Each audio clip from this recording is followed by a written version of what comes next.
possamos seguir envolvidos nessas energias de paz, para que possamos tirar do estudo de hoje o ensinamento que vai auxiliar na nossa jornada. Que Jesus nos envolva com muita paz.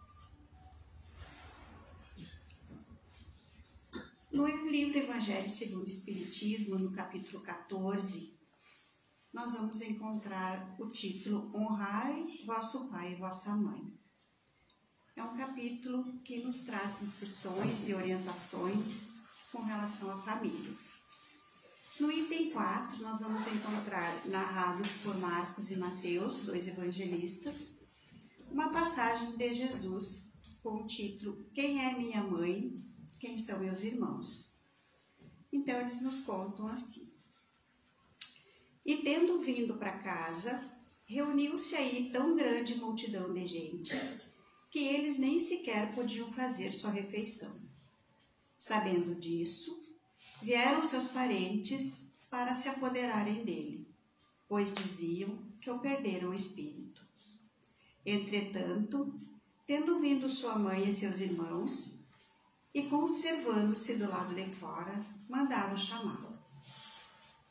Ora, o povo se sentaram em torno dele e lhe disseram: Tua mãe e teus irmãos estão lá fora e te chamam. Ele lhe respondeu: Quem é minha mãe? Quem são meus irmãos? E perpassando o olhar pelo que estavam sentados ao seu lado, ele disse: Eis aqui minha mãe, eis aqui meus irmãos. Pois todo aquele que faz a vontade do meu Pai são meus irmãos, são minha mãe. Então, nós podemos imaginar, buscar na nossa tela mental, essa cidadezinha lá da Palestina, aquela casinha simples, Jesus ali e aquela multidão sentada ao seu redor, escutando seus ensinamentos, buscando ali um consolo, buscando um conforto, buscando instruções, buscando promessas de uma vida melhor. Então, ele percebe a presença dos seus irmãos, de sua mãe chegando. E aqui muitos podem se perguntar assim, quem seriam esses irmãos de Jesus? Se seriam filhos de Maria, se seriam filhos de José.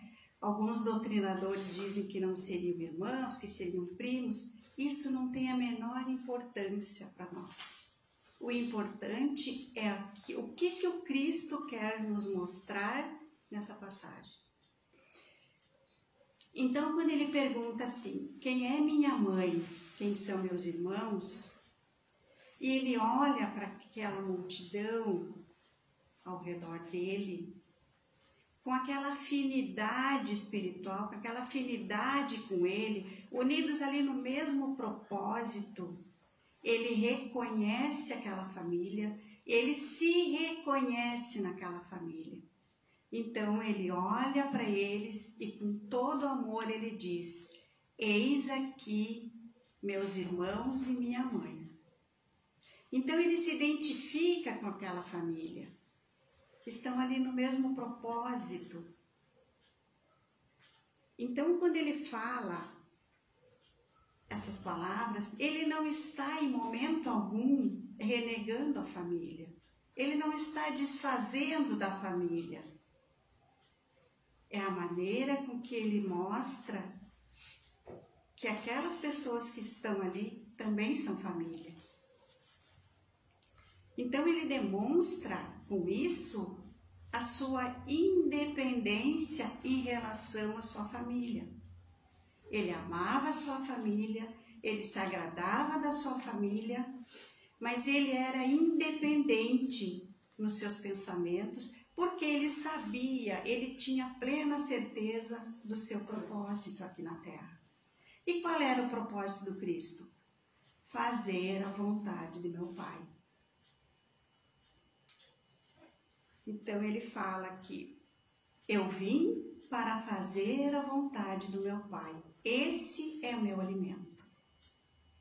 Então, se os irmãos estavam preocupados com o que os sacerdotes iriam falar, com o que aquela sociedade que não seguia ele iriam falar, o que iriam fazer, ele demonstra que ele é firme no seu propósito.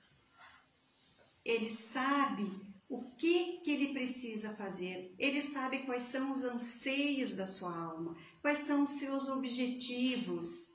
Então ele amava aquela família, ele respeitava aquela família, mas ele sabia que a família precisava respeitá-lo também. Quantas vezes nós, enquanto frequentadores dessa casa espírita, não ouvimos da nossa família, de algum familiar que ainda não compreende o nosso propósito? Vai de novo na casa espírita? Né? Ou então vê alguém assistindo a live, de novo assistindo isso? Nós, trabalhadores dessa casa, não temos a nossa família que tem o mesmo propósito, que segue a mesma doutrina. Então, muitas vezes também nos cobra de novo hoje na casa espírita. Então, se nós não temos bem definidos os nossos propósitos, nós até ficamos assim meio, será que eu não vou hoje? Né? Então, a gente tem que ter bem definido qual é o nosso propósito. O que eu busco nessa reencarnação? E isso não significa que eu não possa caminhar junto com a família, que eu tenha que escolher entre os meus propósitos e a minha família. Não, se eu tiver amor no meu coração, a gente consegue conciliar as duas coisas. Eu preciso ter o entendimento que a minha família não é dona de mim e que eu não sou dona daquelas pessoas, que estamos juntos para crescermos juntos, para evoluirmos juntos. Então, o Cristo veio nos passar essa lição da independência familiar. Eu amo, mas eu não sou refém desse apego. Eu não preciso ser retido por esse apego. Eu amo desapegando, sabendo que cada um tem o seu propósito e que podemos caminhar juntos, sim, e que devemos nos auxiliar, devemos nos amar e nos respeitar. Outra lição que Jesus nos ensina nessa passagem é a diferença entre a minha família corporal e a minha família espiritual. Então, a família corporal é aquele grupo aonde eu preciso reencarnar, aonde eu preciso estar junto para que nos auxiliemos mutuamente e chegamos ao caminho da perfeição, que não vai ser numa só encarnação, mas é o grupo onde eu preciso estar. Então, muitas vezes a gente pensa assim, por que eu fui nascer nessa família complicada? Eu nasci na família errada. Não, ninguém erra de endereço. Nós nascemos aonde nós precisamos nascer, ou nós encontramos a família para conviver a família que nós precisamos. Se eu nasci numa família e cheguei para conviver numa outra família, é porque assim era preciso. Então, a nossa família corporal, a nossa família de laços consanguíneos. Quando nós nascemos numa família, essa família fornece o material genético para que o nosso corpo seja o templo do espírito. Então, fornece ali o material genético. Por isso que o filho nasce com algumas características da família, a cor dos cabelos, a cor dos olhos, o tom da pele, porque há transferência da carga genética. Mas não há transferência moral do espírito, porque o corpo provém do corpo, mas o espírito não provém do espírito. O espírito já existia antes do corpo. O espírito criado por Deus, todos da mesma forma, simples e ignorantes. Então, Essa é a nossa família corporal. Nós transferimos o material genético, mas não transferimos a moral do espírito. Isso não quer dizer que nós não temos a responsabilidade sobre aquele espírito que estamos concebendo. Ao contrário, nós temos que saber bem qual o nosso papel naquela família. Se eu sou mãe, eu vou assumir a minha responsabilidade de mãe. Eu não vou ser a coleguinha, eu não vou ser amiga. Eu preciso saber que eu sou a mãe. Eu preciso saber que eu sou o pai. Eu preciso conduzir esse espírito para que ele caminhe naquela condição de se tornar uma pessoa de bem. Então, a nossa responsabilidade é muito grande. E lá no Evangelho diz, né, que um dia Jesus perguntará o que fizeste com a criança que eu te dei. Na verdade, quem vai perguntar é a nossa consciência. E nós temos aquela família espiritual, que é aquela família que nós vamos agregando durante a nossa jornada, que são aquelas pessoas que têm uma afinidade enorme conosco, que a gente se sente bem, que a gente tem o mesmo sentimento. Muitas vezes a gente está triste, a pessoa liga, estou triste hoje, não pensei em ti, né? Aquela atração. Então, é aquela família que vibra na nossa sintonia. Então, se nós vivermos no bem, se nós vivermos com pensamento elevado, são essas pessoas que nós vamos atrair para a nossa vida. Se nós vibrarmos naquela energia da tristeza, da doença, da solidão, são essas pessoas que nós vamos atrair para a nossa vida. E aí, ao longo da vida, nós vamos construindo, então, essa família espiritual, essas afinidades que vão chegando e a gente vai construindo. E muitas vezes a gente diz assim, eu tenho uma afinidade com fulano que eu me dou melhor com ele do que com o meu irmão de sangue. Porque você tem afinidade espiritual com aquela pessoa. Não quer dizer que na família consanguínea a gente não tem afinidade. A gente tem, porque a gente é um grupo que muitas vezes está junto por muito tempo. Mas tem também aquelas pessoas que não se afinizam, porque são pessoas que estão na nossa vida, que nós precisamos auxiliar ou que precisamos ser auxiliados. E se a gente tiver amor e paciência, a gente vai chegar um dia que vai se afinizar. Quando eu começo a compreender que o outro não tem a mesma compreensão que eu, que aquele irmãozinho que é difícil a convivência, eu preciso compreendê-lo, precisa do meu amor, assim como eu preciso do amor dele. Então vai chegar um dia que essa família consanguínea também será espiritual. E aí nós lembramos que lá no Evangelho, no capítulo 4, Kardec nos diz que as afinidades que nós construímos, elas não são interrompidas, nem com o desencarne, nem com a encarnação. Então nós vamos, no mundo espiritual, nos encontrar também com essas pessoas que temos afinidade. Porque nós atraímos pelo pensamento, pela sintonia. E na erraticidade vamos permanecer juntos.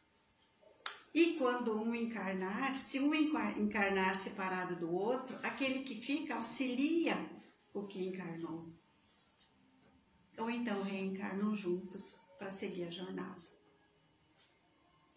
Então essas afinidades a gente vai construindo e a nossa família vai crescendo cada vez mais. Então nós já entendemos que Deus é bom e justo. Nós já aprendemos isso. Então nós estamos na família que nós precisamos estar, na família que nós conquistamos, porque nós não ganhamos nada de presente. É tudo conquista. E aí nós pensando nesses ensinamentos do Cristo, a gente consegue pensar assim, como Deus é bom. Ele me permite a reencarnação para que eu me melhore, para que eu cresça, para que eu siga na minha jornada do aperfeiçoamento. Me cerca de uma família corporal que eu preciso e me permite a oportunidade de eu ir construindo essa família espiritual. Então Deus é bom e nos permite sempre o crescimento, o aprendizado. Então, que a gente possa sempre dizer assim: Deus é bom para mim. Deus é bom para mim. Com Ele estou, com Ele eu vou. Deus é bom para mim. E como é bom. Que Jesus possa abençoar sempre as nossas famílias, a nossa família de sangue, que nós possamos sempre reatar os nossos laços, que nós possamos ter sempre presente qual o nosso papel nessa família, qual a nossa responsabilidade, que nós possamos estar sempre perto dos nossos irmãos espirituais, que nós possamos estar sempre atraindo bons espíritos, espíritos de luz, irmãos iluminados, e que nós possamos estar sempre nos auxiliando, sempre aprendendo com a nossa amada doutrina e com o nosso Evangelho. Que assim seja.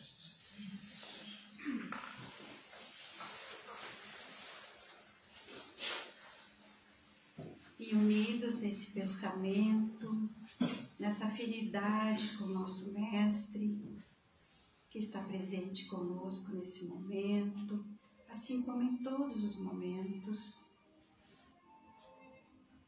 vamos elevar o nosso pensamento, vamos percebê-lo à nossa frente, as mãos espalmadas sobre a nossa cabeça, com muito amor. Ele derrama sobre nós os fluidos da limpeza que entram pela nossa cabeça e vão limpando os nossos pensamentos, tirando esses pensamentos de tristeza, esses sentimentos de angústia, de dor, de amargura, de revolta, e vai lavando o nosso coração, vai retirando de cada célula esses sentimentos que nos atrapalham as decisões, que não nos permitem amar,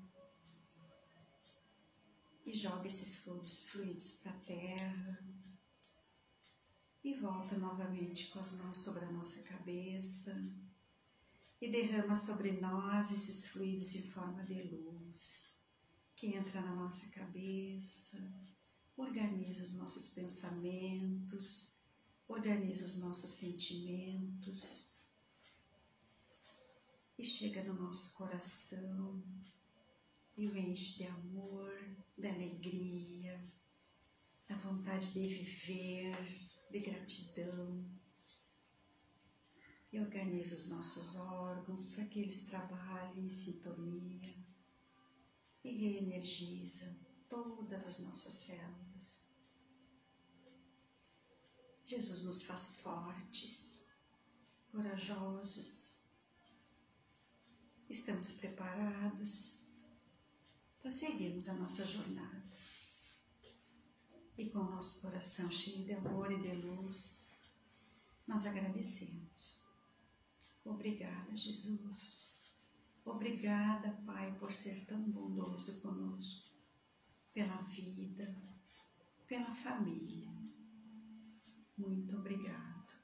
Seguiremos em paz na nossa jornada, na certeza de estarmos sempre contigo, em sintonia e afinidade com o nosso irmão. Que assim seja.